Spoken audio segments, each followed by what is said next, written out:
அவர்களே, ஆண்டவரும் அருமை ரட்சகரமாக இருக்கிற இயேசு கிறிஸ்துவின் இனிய நாமத்தினாலே மற்றும் ஒரு நல்ல காலை பொழுதிலே உங்களை சந்திப்பதிலே நான் அதிகமாக மகிழ்ச்சி அடைகிறேன். இந்த நாள் முழுவதுமாக நீங்கள் செய்கிற எல்லா காரியத்திலையும் கர்த்தருடைய கரம் உங்களோடு கூட இருந்து உங்களை ஆசீர்வதிப்பதாக. சங்கீதம் 6ஆம் சங்கீதம் 8ஆம் வசனம் இப்படியாக சொல்லுகிறது, கர்த்தர் என் அழுகையின் சத்தத்தை கேட்டார். கர்த்தர் என் அழுகையின் சத்தத்தை கேட்டார் என்று சொல்லி பரிசுத்த வேதாகமத்திலே இந்த வார்த்தையை நாம் வாசிக்கிறோம். அன்பானவர்களே, இந்த இடத்துல சங்கீதக்காரன் சொல்லுகிறார், அக்கிரம செய்கைக்காரன் நீங்கள் எல்லோரும் என்னை விட்டு அகன்று போங்க, கர்த்தர் என் அழுகையின் சத்தத்தை கேட்டார் என்று சொல்லி இந்த இடத்துல அவர் சொல்லுகிறார். அன்பானவர்களே, பொதுவாக நாம அழுது கொண்டிருக்கும் பொழுது அன்பானவர்களே, மனுஷர்கள் சாதாரணமாக நம்மளை அநேகர் பார்த்து ஏதோ அழுது கொண்டிருக்கிறாங்க, சரி என்ன பிரச்சனையோ தெரியாதுன்னு சொல்லி அநேகர் நம்மை கண்டும் காணாமல் போவதுண்டு.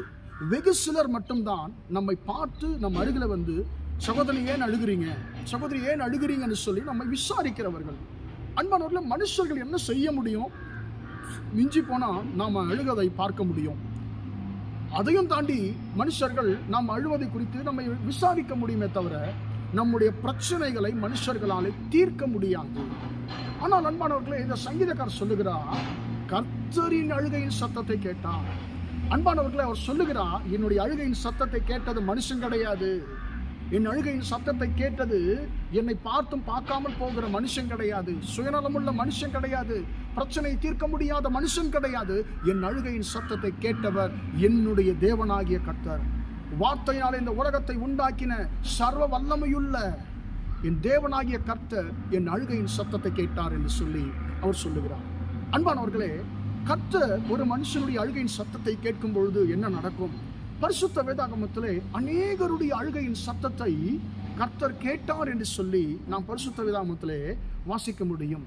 அன்பானவர்களே, 1 சாமுவேல் 30ஆம் அதிகாரத்திலே ஒரு கட்டத்திலே அன்பானவர்களே, தாவீதும் அவரோடு கூட இருந்த மனுஷர்களும் தங்களுக்கு பலன் இல்லாமல் போகும் மட்டும் சத்தமிட்டு அழுதார்களாம். ஏனென்று சொன்னால் அவர்கள் எதிர்கொண்டதான காரியம் அப்படிப்பட்டது. அன்பானவர்களே, தாவீது தன்னுடைய பட்டணத்தில் இல்லாத நேரத்தில் எதிரிகள் அவருடைய பட்டணத்தை கொள்ளையடித்து அன்பானவர்களே, பெண்களையும் அங்க இருக்கக்கூடியதான பிள்ளைகளையும் அவர்கள் சிறைபிடித்து போய்விடுகிறார்கள். அப்பொழுது யுத்தத்திலிருந்து திரும்பி வருகிறதான மனுஷர்கள் அதெல்லாவற்றையும் பார்த்த பொழுது எல்லோரும் மனமுடைந்து சத்தமிட்டு அழுகிறார்கள். எது வரைக்கும் என்று சொன்னால், தங்கள் முழு பலனை இழந்து போகிற வரைக்கும் சத்தமிட்டு அழுதார்களாம். அன்பானவர்களே, அந்த நேரத்தில் ஒரு ராஜா தாவீது, அவரை குறித்து என்ன சொல்றாங்கன்னு கேட்டா, தாவீதை கல்லறிய வேண்டும் என்று சொல்லி ஜனங்கள் சொல்லிக் கொண்டார்களாம். அப்படிப்பட்ட நேரத்தில் அன்பான தேவனுடைய பிள்ளையே, தாவீது தன் தேவனாகிய கர்த்தருக்குள்ளே தன்னை திடப்படுத்தி கொண்டான் என்று சொல்லி வார்த்தை சொல்லுகிறது. தாவீதும் சேர்ந்து அழுகிறார். எனக்கு அன்பானவர்களே, அந்த அழுகையின் சத்தத்தை கர்த்தர் கேட்டார். தாவீதினுடைய அழுகையின் சத்தத்தை கர்த்தர் கேட்டார். என்ன நடந்தது? எனக்கு அன்பானவர்களே, தாவீது கர்த்தரிடத்தில் விசாரிக்கிறார், ஆண்டவரே, நான் அந்த எதிரியின் படையை நான் பின்தொடர்ந்து போகட்டுமா? ஆண்டவர், அதை மீண்டும் எனக்கு ஒப்பு கொடுப்பீங்களா என்று சொல்லி கேட்ட பொழுது ஆண்டவர் சொன்னார், நீ பின்தொடர்ந்து போ, நான் அதை உன் கையில் ஒப்பு கொடுப்பேன், நீ சகலத்தையும் திருப்பிக் கொள்ளுவான் என்று சொல்லி ஆண்டவர் தாவீதோடு சொன்னார்.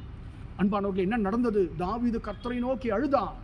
கர்த்தர் அந்த சத்தத்தை கேட்டார். என்ன நடந்தது? அவருடைய சூழ்நிலைகளை கர்த்தர் அப்படியே தலைகீழாய் மாற்றி போட்டார். அன்பானவர்களே, அவர் எதிரிகள் கொள்ளையாடி கொண்டு போன எல்லாவற்றையும் மீண்டுமாக ஒன்றும் குறைவுபடாமல் கர்த்தர் தாவீதுக்கு கொடுத்தார்.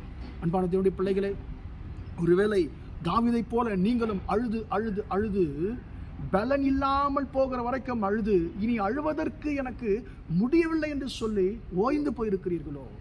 இந்த காலை வேளையில கர்த்தரை வார்த்தை உங்களுக்கு நேராக வருகிறது. கர்த்தர் உங்களை பார்த்து சொல்லுகிறார், நான் உங்கள் அழுகையின் சத்தத்தை கேட்டேன், நான் உங்கள் அழுகையின் சத்தத்தை கேட்டேன் என்று சொல்லி கர்த்தர் சொல்லுகிறார். அவர் அழுகையின் சத்தத்தை கேட்டு அப்படியே போய்விடுகிற தேவன் அல்ல, அவர் அந்த அழுகையை மாற்றுகிற தேவன். உங்கள் அழுகையை கர்த்தர் மாற்றுவார். ஜெபிப்போமா? இரக்கமுள்ள தகப்பனே, உம்மை நன்றியோடு துதிக்கிறோம், ஸ்தோத்திரிக்கிறோம். இம்மட்டுமாக அந்த வார்த்தைகளை கேட்ட உம்முடைய பிள்ளைகளை ஆசீர்வதிமையா. கர்த்தாவே, நீர் ஆண்டவரே உம்முடைய பிள்ளைகளுடைய அழுகையின் சத்தத்தை கேட்டிருக்கிறோம், முடிக்கிறவைக்கா ஸ்தோத்திரம். ஆண்டவரே, உம்முடைய பிள்ளைகள் எதற்காக ஆண்டவரே கண்ணீர் வடித்துக் கொண்டிருக்கிறார்களோ, ஆண்டவரே அந்த அழுகை ஓய்ந்து போகட்டும், மாறி போகட்டும். ஆண்டவரே, அவருடைய ஆண்டவரே புலம்பல் ஆனந்த களிப்பாய் மாறட்டும் என்று சொல்லி ஜெபிக்கிறேன். ஆண்டவர்கள் இழந்தவைகள் திரும்ப பெற்றுக்கொள்வார்களாக என்று சொல்லி ஜெபிக்கிறேன். இயேசு நாமத்தினாலே இந்த நாள் முழுவதுமாக உம்முடைய பிள்ளைகள் செய்கிற எல்லா காரியத்திலையும் உம்முடைய கரம் கூட இருந்து ஜெயத்தை கொடுக்கட்டும் என்று இயேசுவின் நாமத்தில் ஒப்பு கொடுத்து ஜெபிக்கிறேன், ஜீவனுள்ள நல்ல பிதாவே. ஆமென், ஆமென். பிரியமானவர்களே, கர்த்தர் உங்களை ஆசீர்வதிப்பார். Praise the Lord, praise the Lord.